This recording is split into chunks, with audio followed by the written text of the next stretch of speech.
everybody. So I am standing at the BioWare booth, and I'm joined by two folks here. Why don't you guys introduce yourselves? I'm Emmanuel Lusinchi. I'm the Technical Design Director on Star Wars: The Old Republic. And how about you? I'm Cameron Winston. I'm a combat designer on Star Wars: The Old Republic. All right. Well, thank you guys for joining me. I appreciate you taking a few minutes out of your day to kind of talk to me. So here, all the talk is 1.2 Legacy. What do you want to tell folks about what's going on and what to expect and all of that stuff?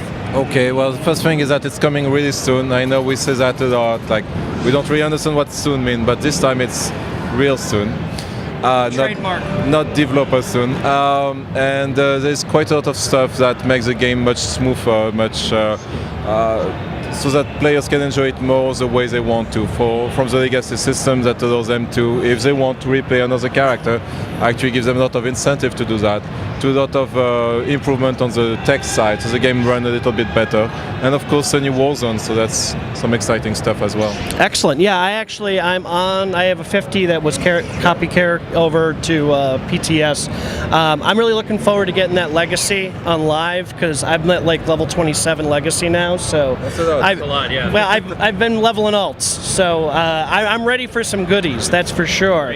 What kind of things can players expect as far as, the unlocking system, things like that? I know there's been a lot of talk about, a lot of big deal made about creating a family, tying your characters together. Obviously, Legacy gave us a last name to share.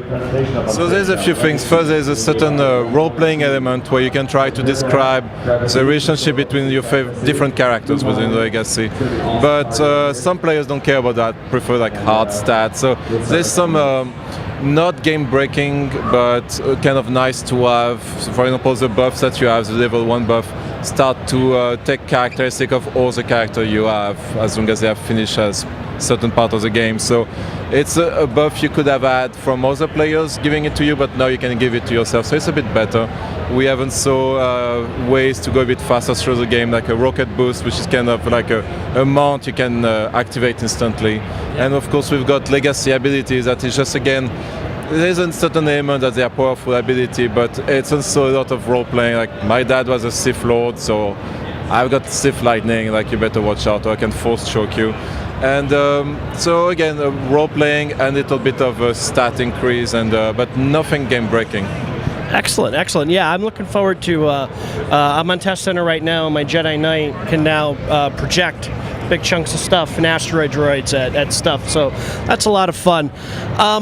There's some combat changes coming in this, so would you want to talk a little bit about that?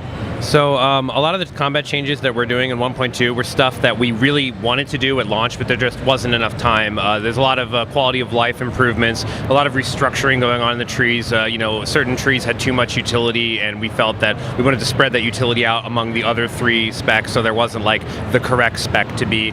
And it comes to a few changes. Some of them are negative, and ultimately we're trying to make a lot of these balance changes for the overall health of the game.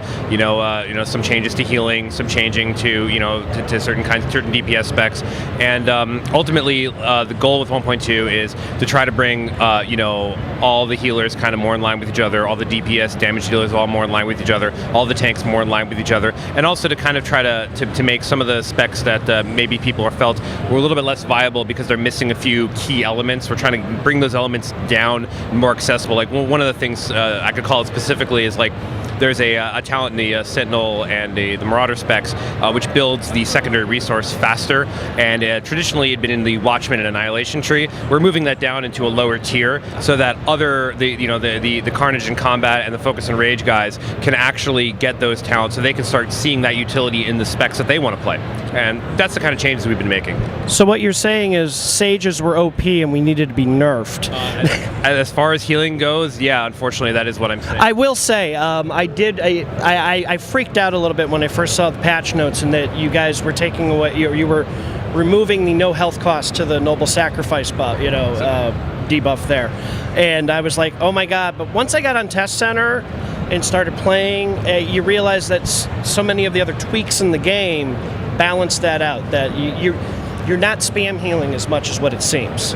So the intent behind those changes, if you play an energy class, the variable energy system, there's actually a tipping point where you go from good regen to the bad regen, and if you spend too much of your time in the bad regen, you kind of black hole yourself, and you wind up in an unescapable trap, and then you just sort of, you can't put out the healing, and then you die, or your tank dies, or whoever you're healing dies. And sorcerers and sages just simply didn't have that problem because of the infinitely recursive heal. I mean, if you had a very decent crit rate and you were running a bunch of raid buffs, and suddenly you're looking at like an innervate that's almost guaranteed to crit one of those ticks, now you get the free consumption, you get the huge big heals that come out of that. Wasn't there. You were just casting your best stuff all the time with no thought to the kind of resource management that the other healers had to do. So now, you have to consume. It's going to hurt you. You're going to have to compensate for that. How do you compensate for that? Do you put a shield on yourself? Do you put a hot in yourself? Are you standing in your own salvation or vivification? These are choices you're going to make, but those global cooldowns that you spend correcting the health that it costs you to do that are very equivalent to the kind of global cooldowns that an energy healer is going to spend trying to compensate for, I've healed too much, I got to get back in my good regen. So the gameplay is, like I said, we're trying to unify that gameplay there. Yeah, no, like I said, panicked when I first saw it, but once I got my hands on it, nowhere near as bad as it looked on paper. So I'm glad you actually tested it. Yeah, well, I was telling you last night at the meet and greet that Sage has been a lot of fun for me, and something I've seen in this MMO that I haven't seen in others is when I hit 50, there was a glut of healers. There were too many healers, and it just struck me as, well, apparently BioWare made healers fun, because normally that's the opposite problem you have in an MMO. Great, I'm glad to hear that. Yeah. Anything else you want to land to our viewers right now about the changes, what's coming? One of them, and I'm sure they're aware of it, is the change to the UI, the graphical user interface, where players can really move around stuff and have a layout that work for them. And especially at high level where you have so many abilities, it's important to have something that really, either it's a literal map of your keyboard that you are using or whatever. So, sorry, it's loud. It's really a big step forward, but we are not done with customization of the UI. This is a first good step, but there will be more in the future. Excellent, excellent.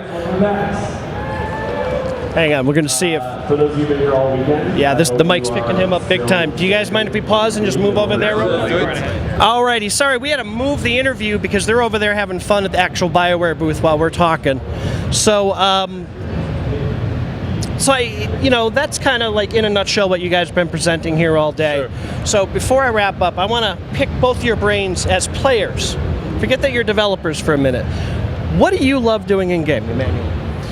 Oh, well, I do like exploration. But in general, as an MMO player, I like to be a bit special, a bit different, right? So that's why some of our systems, like the orange gear, the custom gear, that you have a look that you think is unique, and of course then you see somebody else with the same look and like, oh crap, and then you have to find something else. But it's kind of like two girls with a black dress at the party, the same thing. So that's something I really enjoy. I do enjoy, actually, I'm weird, I enjoy pickup groups because things never go smoothly. And in a very well put together group, sometimes, especially for the less challenging content, you get into a groove and you just do your thing.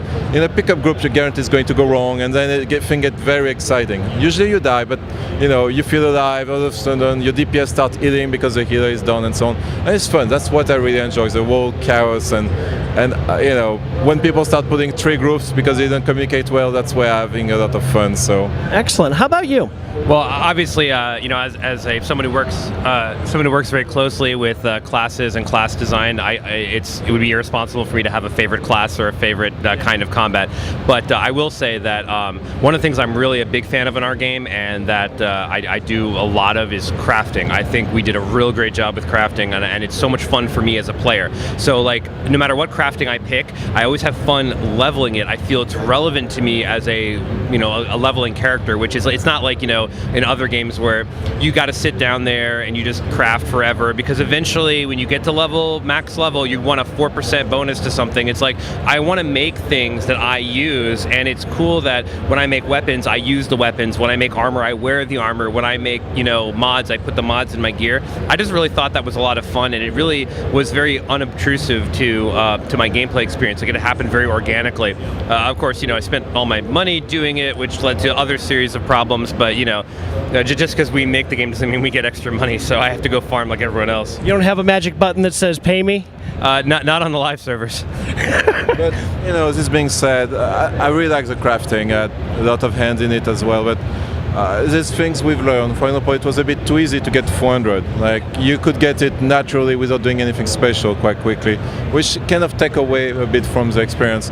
And while on paper it worked well, then as a player, when we play without cheating, like on normal server, I took my cybertech to 400 and realized there are, you know, dailies that give better rewards than anything I can do, and all of a sudden I'm like, well, this is kind of useless. So it's good to have a player perspective, and we've been changing a lot of things across patches and in 1.2 to make sure that, at level 50 you're just as relevant than you were at 49. So it really helped for us to play the game the way it's meant to be played, without any cheat, and have this realization like, oh yeah, no, the player, right, this is just not working. And I will say, I'm with you. I played that other Star Wars MMO many years ago. I had a dedicated craft character for a long time, and it can really be a part-time job sometimes.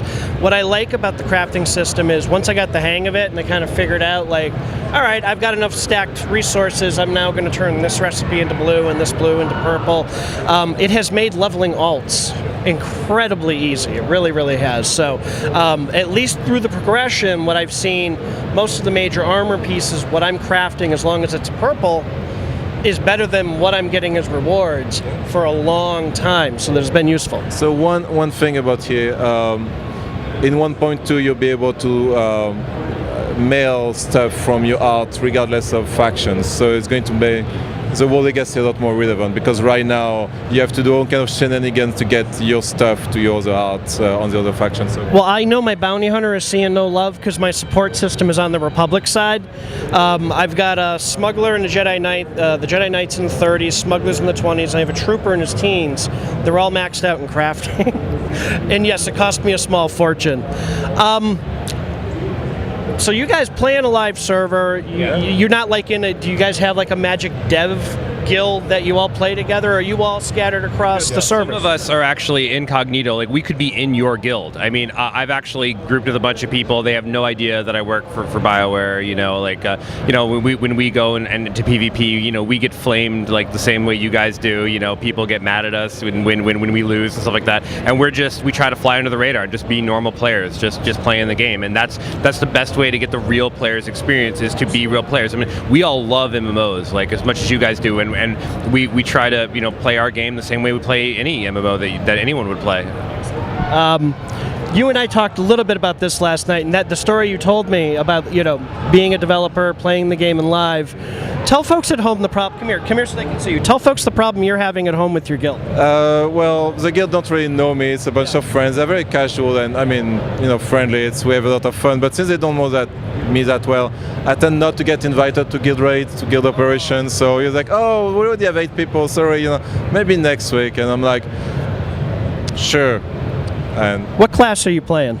My main is a sorcerer, actually. All right, so if you have a sorcerer in your guild you haven't been inviting to ops, you might want to reconsider that. And he has a French accent on Skype, but could be anyone, really. This is true. This is true. Wrap this up. I appreciate you guys taking time. It's been the thing that has impressed me the most about, and I mean this, if I could marry BioWare, I would. It's getting weird. We just got a little weird here. In all seriousness, I have been blown away at the level of engagement you guys have had with the player base. You know, that other Star Wars MMO I played for years, the attitude we got, and I'm sure it's kind of infamous, is you're going to take what we give you and like it.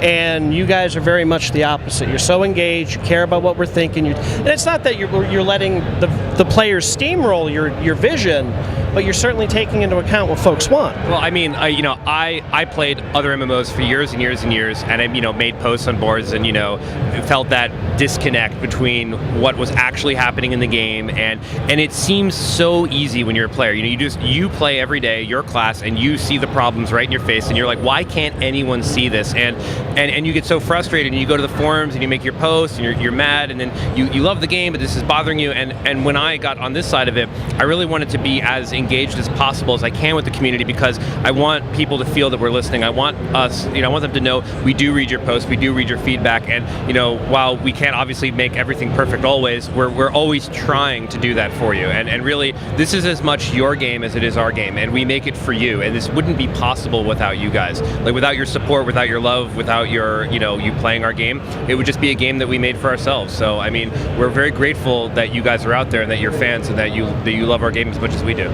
Yeah, no, it's been fantastic. The fact that folks can come to the BioWare booth, sit down, hang out, watch a presentation, and you guys are walking around, chatting with everybody. You and I spent a good deal of time laughing it up last night at the meet and greet.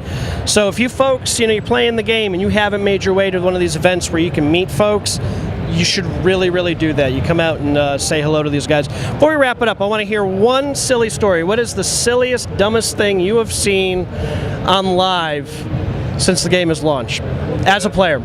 Let me think about that. While you're thinking, I got one for you. Okay. So when I was leveling my first character, and my wife and I were playing in a Warzone, we first we queued at level 18, and this is like got to be day 3 of launch, and I get into an Alderaan, and this guy is just cursing us out, calling us all sorts of names in chat. He's like, you guys level 18, you shouldn't be queuing, what are you doing? And we said, we're just playing, right? We're just playing, and of course he has no idea who we are, and he says, he says to me with no irony, he says, the devs don't want you to queue. They don't intend for you to be playing PvP at this level. And I just said, I'm pretty sure that they did, otherwise why would they let us do it? And he says, you don't know what you're talking about, you're an idiot, and if you don't leave this Warzone, I'm going to take my guild and we're going to roll the other side. He's going to change factions. That was his threat to me. And that has got to be the most ridiculous thing that's happened to me ever playing on a live server, is just to be told that I shouldn't be playing PvP and that he was going to take his guild and roll the other side as a way to get me back. Wow. With me forever. I'm sure. How about you? Well, the player would have noticed that we had a bug in one of the slicing missions, and it was returning several times the amount of credit it was supposed to return. And the player, we had to nerf it, and it was hard to say, yes, you can't just press a button and get money, and then you press a button and you get money again. And so that was a really interesting thing. But as designers, very interesting to say that if you put a button that generates money, people will like it. And strangely enough, if you remove that, people don't like it. It was a really weird realization, but. Fair enough. Well, guys, I know these were some softball questions. I promised Cameron I wasn't jump on him about nerfing, but again, I appreciate you guys taking the time, and I very happily pay my $15 every month. Well, we're really glad to have you. That's good. Thank you. Thank you so much. Thank you. All right. Perfect. Thank you, guys.